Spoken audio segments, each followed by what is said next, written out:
Hello, heroines. Welcome back after a hiatus. I was traveling, but I am happy to be back here with you. And today I bring you the lovely, the one and only Carla Rose. Carla, how are you? Good, good. So good to see you. You too. So Carla and I have known each other for, oh, I don't know what, 10 years? A long time. 13, Yeah, something like yeah. that. And I wanted to bring her in because I admire what she's done, what she's um, really the person that she is and how she shows up for herself. So, Carla, I'm just gonna start with, tell us a little bit about who you are and what you do. So who am I? Wow, that's a great question. Anything you put after I am is definitely a very important telling and knowing, and it's absolutely true. And so I am a psychotherapist. I have been doing this for 26 years. I'm also a substitute teacher in the New York City public school system from preschool to 12th grade. I am a marathon runner.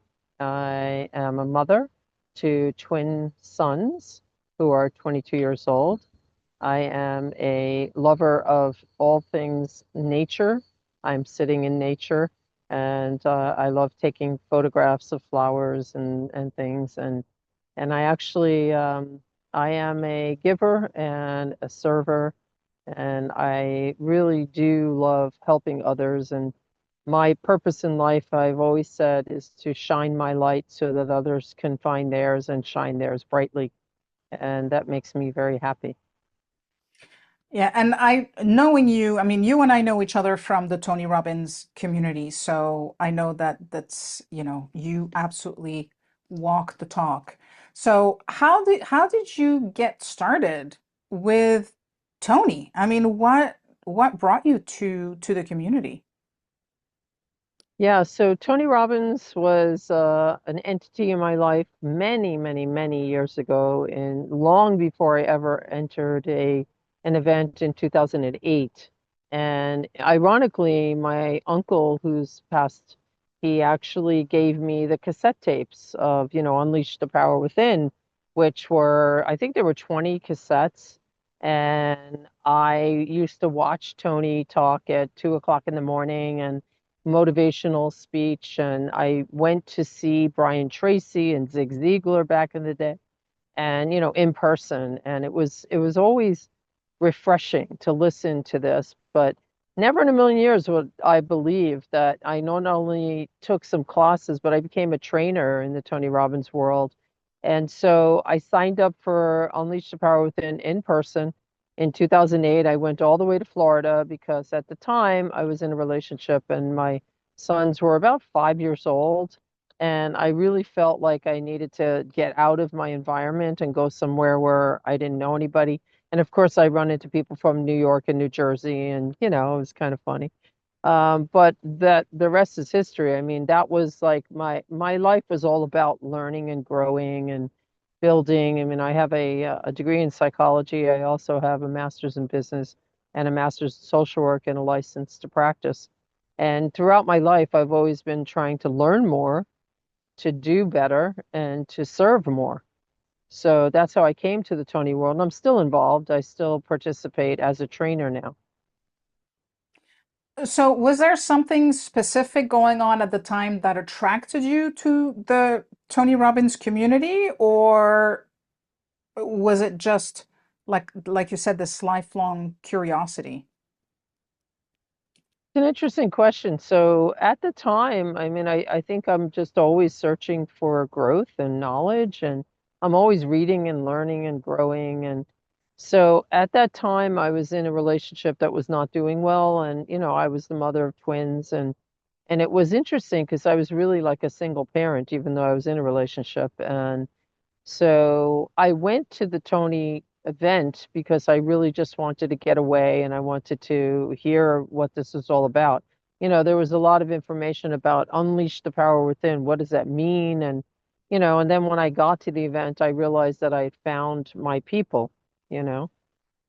So it was kind of like they're talking my language, you know. And then I just kept signing up and I kept meeting people. And then some of my closest, dearest friends who I consider family, you know, are from the Tony Robbins world.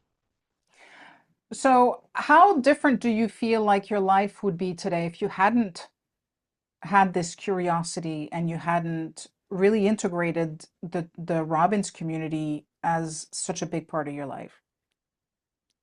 You know, I think my life would be similar. I don't know that I would have become a marathon runner, but I definitely have, you know, always lived my life with the goal of learning, growing, and a lot of the stuff that I read was more about psychology, achievement, things like that. So I don't believe that I would have found running.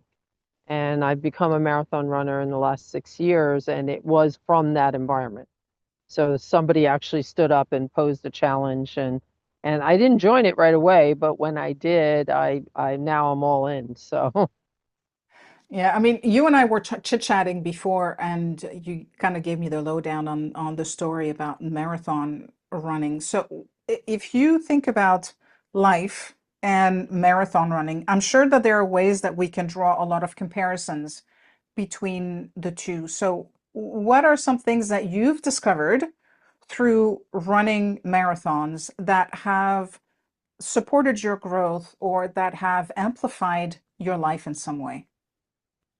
yeah, so you know, it's funny that you say that because a lot of times there's an expression, life is not a sprint, it's a marathon, right? And it really is. I mean, because what does it take to run a marathon? Well, it takes discipline. It doesn't take skill because you can learn how to run. The mechanics are if you could walk, you could run. And actually, even people that have one leg or, you know, have prosthetic devices, what have you, can do it too. So it's a lot about mindset, you know. So um, what is life is how you decide, you know, what your beliefs are. And our beliefs don't always come from ourselves. So I think that when we find ourselves faced with a challenge, whether it be in life or in any other aspect, of what we're doing, you know, in relationships or things like that, we have to ask ourselves, what's our model? You know, what are we looking at? And then what kind of resources do we have and where are we focused? You know, where do we want to go, right? Because energy does really go where your focus is. And so running a marathon, you have to train.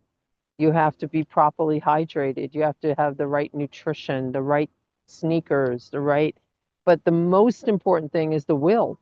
You know, once you make that decision, then everything else shows up. So it's, you know, the why is there, the desire, then the how will show up. And in life, it's the same way. True, true. So, as a non-runner, I think the why question is really interesting because why would you want to run like that for so long? Like what's your motivation behind that? Yeah. So it's not about the 26.2 miles back then, anyway. So the why was to run for the challenge to raise $2,600 for a charity. So I'm all about service. And so it was a challenge to myself. And I had always been physically active my whole life. I mean, at this point, I actually was not in the right shape to run. So I started training and I lost weight and I really became, you know, a runner, a marathon runner. But so it was more about the purpose of my running because at that time I was not a runner, but I went from couch to marathon from May of 2019 to November, which is the New York City Marathon. I completed it, one of the toughest marathons in the world, because we have bridges and, you know, through the boroughs, in 7 hours and 32 minutes. And now, 6 years later, almost 6 years, I've done 18 marathons, and my fastest is 6 hours and 5 minutes. So I become more efficient. I understand, you know, the mechanics. I actually train. I train in rain and snow. Doesn't matter. I have to go out and I have to train. And so if you apply that kind of why, then the how shows up. Yeah. You got to have a big enough motivation behind it to take away the all the reasons why not, right? Yes. So, Right. Yeah. so I want to go back to what you said just before. You said our beliefs don't always come from ourselves. Tell us more about that. Yeah, so we're in the world not alone. I mean, some of us are fortunate enough to have families, and we have extended families, and we're like little sponges. We take in, when we're in the womb, we take in messages from our environment. So when I say that, our beliefs are formed by where we grow up in the world, who we surround ourselves with. And then once we are old enough to emancipate from our families, we start to decide. We start to decide who we spend time with, what we go and focus on. And then we have to put that through the filter of the background that we brought with us. So our belief systems are created as we understand that we have a choice. Okay. That makes that makes sense. Because it's almost like it's we inherit whatever the beliefs are that other people, society, family, everything else. And then we get to the point where, like you said, we decide, is this relevant for me? Is this something that I want to own? Hmm. And then we can choose to either continue or not. If we understand that we have choice. True. So awareness comes first. Yes, awareness is always first, Yeah. and then belief in your ability to choose. So that's a difference between the animal kingdom Mm, and the human kingdom, is that we have free choice, right? We have free will.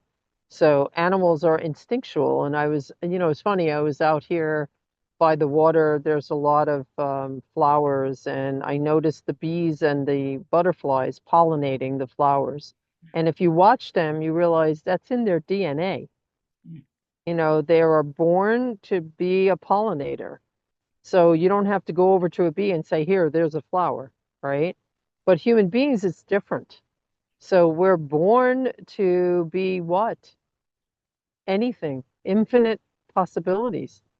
And what happens? We get messages that, oh, you can't do that. Oh, don't do this. Don't talk to that person. Don't live here. Don't eat that. Don't. And then at some point, you either go along with that and you become a part of the herd, or you mm, actually stand up and say, wait a minute. It's like when I moved out of my parents' home when I was 18, and we used to always eat Ronzoni spaghetti. Silly, but I would go to the supermarket and I'd buy Ronzoni spaghetti. And then one day I saw Ducecchio, and I'm like, wow, that's from Italy. Let me try that. And then I never bought Ronzoni again. I mean, it's silly, but this is how it happens. yeah. No, it is, and it's all about the conditioning, right? So we're conditioning to believe certain things, to behave in certain ways. So how does one begin to dismantle that conditioning? Because, like, I behaved a certain way in my marriage because I was conditioned by my environment to behave a certain way, right? Because that's what I saw around me, so I thought that was the right thing. So how do you start to break those things down? Well, it's like you said, awareness, right? So the conditioning can either work for you or against you. And again, it's not all your choice. So if you're in a marriage, you had made a decision to be with someone because you felt you loved them, your values and goals and beliefs are aligned, and then you start to realize that that's not the case. It's very hard to undo that because it's not just the conditioning that you have, it's your parents, your ancestors. There's a book, The Body Knows the Score, and it's about generational traumas that get passed down. And sometimes we're acting out of generational things that are coming to us. And like I said before, where we're by chance we're born in a different part of the world, And our beliefs are not our own. They are the regional beliefs or, cultural beliefs, spiritual beliefs. And so I really do think that what you said is so key. It's about the awareness and then conditioning. And then how do you undo that conditioning, right? So it takes practice and it takes focus and it takes dedication to learning. So what happens is you'll hear somebody say something that sort of resonates and you'll be like, never thought about that, you know? And then you'll go to a workshop or you'll join a group or you'll come on a webinar or whatever, and somebody will say something and it'll speak to you. And you'll be like, I feel like that. I understand that. So you'll want more of that. And I think that's how it happens. So it's almost like, not almost like, but there's a difference in how you approach that, right? Because you can either approach something from a place of judgment, Right. where you immediately say, good, bad, not for me, or for me. And you can approach it from, I wonder if that could work for me. Um, how much does that, because it's kind of like open-mindedness versus close-mindedness, right? Yeah, Um, I don't think it's a dichotomy. I think it's a fluidity, right? And I also okay, do believe that sometimes we don't have the wherewithal due to the circumstances of our energy at the time to make those choices, right? So sometimes it takes an outside influence, a friend, a family, clergy, or just like I said, going to a program or something like that, and then you say, "Oh, that's interesting." But the open-mindedness is an interesting term. I think that usually it's out of either pain or pleasure. So it's really true what Tony says that we do things for two reasons, either to get away from pain or go towards pleasure. So it's not so much I don't think about open-mindedness, it's about getting away from pain. got it.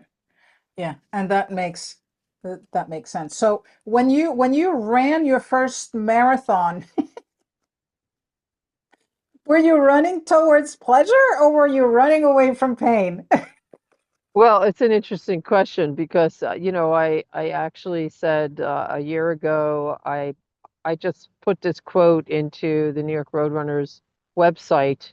They had asked people, tell your story, and I said, you're not competing against anyone but yourself. And so they took a picture of me at a race and they put that quote and they made a life-size billboard of me and put it in front of membership at the New York City Marathon Expo, which people from all over the world came and saw. And I said, wow, that's amazing. And I realized that it's so true, right? So I wasn't running away from pain or running towards pleasure because it was painful. Believe me, it was, there wasn't a whole lot of pleasure until I the believe end it. when you finished. And then it wasn't until the next day when you recognize that you actually did it. So, I've been trained through my profession and all the way through all the personal growth work that I've done, because I've done many, not just Tony Robbins. And I've been trained to always use your mind to catapult you past the difficult parts. So, like, I have a lot of mantras. And so, my one mantra that really got me through was I can, I will, I must, it's done. And while I was running, walking mostly, and, suffering, I, I was saying that. And then I would sing Simply the Best by Tina Turner or Unstoppable, or I could see the end because I knew where the finish line was. I also thought about the charity, all those people. I raised $3,000 that year, and since I've raised over $13,000 for this charity. And the reason why I keep running is because I really love the challenge, but it's also because a lot of people say one and done, like, why do you have to do it again? And the truth is, it's not about one and done. It's because I enjoy it and it's a challenge. There are marathons that I run and I've gone from 7.5 hours to 6 hours to a marathon. But there are marathons that I run, like I ran Fort Lauderdale this year and it was 85 degrees and I started to suffer. And so I walked for 12 miles and I still managed to complete it under 7 hours. So, I'm really well trained now in this marathon business, but it's never an option to quit ever, unless my health was at risk, because nothing is worth you putting yourself in jeopardy unless you're trying to save a family member, and even then you have to preserve yourself. So I just find your story just so amazing because just the sheer determination to get yourself through the challenge, right? And to get yourself through being able to just say, I did that, right? And I think that's so cool. That's so cool. And it's a Well, thank lesson that you. you can take through life, right? Because Sure. Yeah, there are times where I think we want to give up on things, and then we have to make a decision. Is this the right time? Or do I keep pushing through to see things through to the other side? Um, absolutely. I mean, it's, there's always a moment of decision, when things get tough. And then for me, it's always about I made a commitment and I'm going to see it through. And if for unforeseen circumstances, health or otherwise, if I can't, then I have to be kinder to myself and I have to realize that it's the right thing to stop, you know? So I think a lot of people get caught up in, well, I have to finish or I have to run or, no. The only thing we have to do is keep ourselves alive and have a mental health mindset that we're going towards the light always, the positive energy in our world. But we also have to accept that there are going to be downtimes and there are going to be realistic moments in which we have to say, I have grace and I give myself the grace to say, not right now. and I think that's tough for a lot of people because society says, you got to push through and you got to push, push. It's always the push, right? But there needs to be a counterbalance to the push, which is the rest and Yeah. the coming back to ourselves. So I like that you talk about giving yourself grace and knowing that sometimes it's okay to just to pull back. Yeah, because you're not quitting. You're just doing what's right for you Yeah. and what's best for you. And we all have to know when that moment is. And nobody can tell us, right? No. Nobody's judgment or nobody can say for sure. We're the only ones who know. Yeah, So, absolutely. so you and I were also talking before about, heartbreak and, the stories in our past. So, what was a lesson for you after your own story of heartbreak that you think is important for our heroines to hear and to know?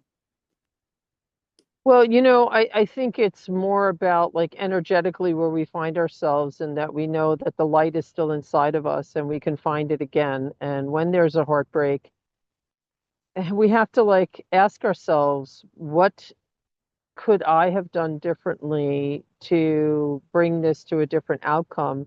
And if it was not your doing, then maybe it was for your betterment. You know, Sometimes things happen and we think we're falling apart, but we're actually falling together. We're falling into place. And I would never say that it's great to get divorced or, to get hurt or to get whatever, but the truth is that sometimes the universe will do for us what we can't do for ourselves, you know? Very true, because somebody was asking me recently, when did you really get to know who you were? And I said, probably not until I went through my divorce. Hmm. And I was 40 when I went through my divorce. So I totally hear what you're saying. I think that things feel like they're falling apart, but there is good that comes on the heels of that if we're willing to look for that. Well, it's like after every rain, there's a sunshine, right? Yeah, So we just have to wait to find it. yeah. And we have to not push it to come. It comes when it's ready. The sun rises, the sun sets. and we don't have to wonder, is it coming up tomorrow, right? So again, I think that we always have to have grace and gratitude, because sometimes we think something's a tragedy, but it actually is not such a tragedy. We have to look at it, we have to find the good in it and the lessons and the message. And then we always have to be growing, Mm. we have to be falling forward, so to speak. Oh, I like that. I like that. Cool. Anything that we haven't touched on that you think is important for the group to know? Um, no, I just think sometimes listening in silence, just Mm. hearing your inner voice and also the outer voices and asking yourself what's real and what's not. And whatever you don't resonate with, just let it go. Yeah. Yeah, sometimes and I know I've done that, huh? I think we all have at some point, like holding on Yeah, to things that aren't relevant or, and things change. So yeah, we have to have yeah. that fluidity. So, Carla, thank you so much for being here with us today. It's been a pleasure having you.